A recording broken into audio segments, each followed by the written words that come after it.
안녕하세요. 건강 스토리텔러 정화입니다.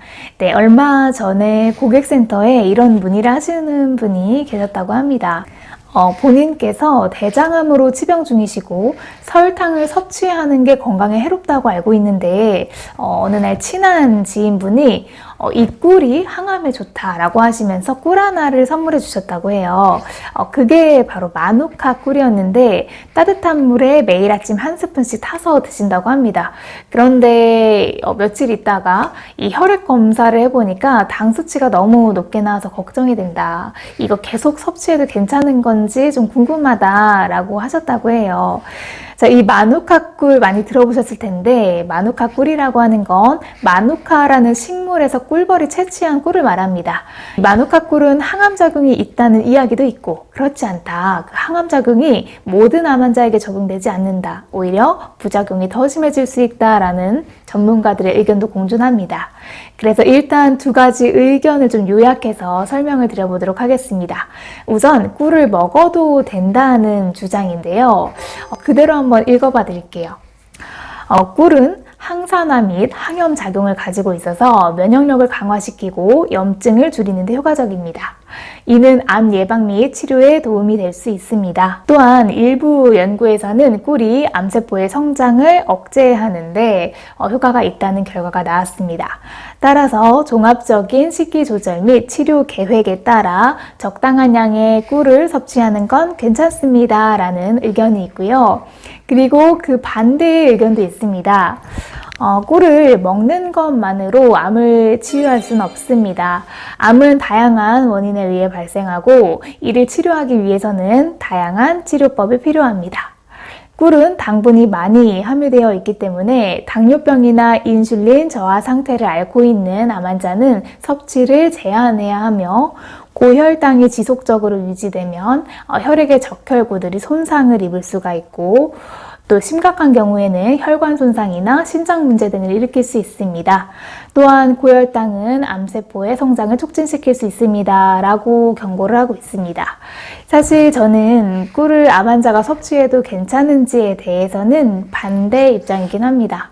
꿀은 당분이 많이 함유된 식품이고 적당한 섭취량은 면역력을 올려주고 항염 작용 이런 효과를 가질 수가 있고 또 꿀의 항산화 작용은 항암 효과도 있을 수 있다는 가설이 있는데 전문가들은 입을 모아서 이에 대한 명확한 근거는 아직 부족하다라고 이야기합니다. 특히 여기서 주의해야 할 점은 바로 항암을 하실 경우에는 항암제 약물과 꿀의 상호작용으로 인해서 부작용이 생길 수 있다는 건데요. 예를 들면 항생제와 꿀을 함께 섭취하면 꿀에 함유된 미생물과 항생제가 상호작용을 해서 효능이 상쇄되거나 부작용을 일으킬 수가 있습니다. 또한 꿀에는 미생물이 함유가 되어 있는데요. 그래서 항암을 하시면서 항암제 때문에 면역이 떨어져 있는 분들이라면 이 미생물에 대한 감염 위험성이 있어서 더욱 조심하셔야 하는 부분이겠죠. 실제로 이와 같은 미생물 감염과 꿀의 관련성에 대한 연구는 여러 가지가 있었어요. 예를 들면 이태리에서 발표된 연구 결과에 따르면요. 꿀은 보툴리눔이라는 균에 감염될 가능성이 있다고 발표했습니다. 실제로 1세 미만 영유아에게는 이 균이 상당히 위험하게 작용할 수 있기 때문에 꿀 섭취를 하지 말라고 하거든요. 자, 그렇다면 암 환자가 당을 섭취하고 싶을 때는 과연 어떻게 해야 할까요? 자, 사실 유일한 방법은 신선한 과일을 통해 섭취하는 게 가장 좋습니다. 당의 섭취는 적절한 양에서 이루어져야 하는데요. 일반적으로 권장되는 당의 섭취량은 하루 50g 이하입니다.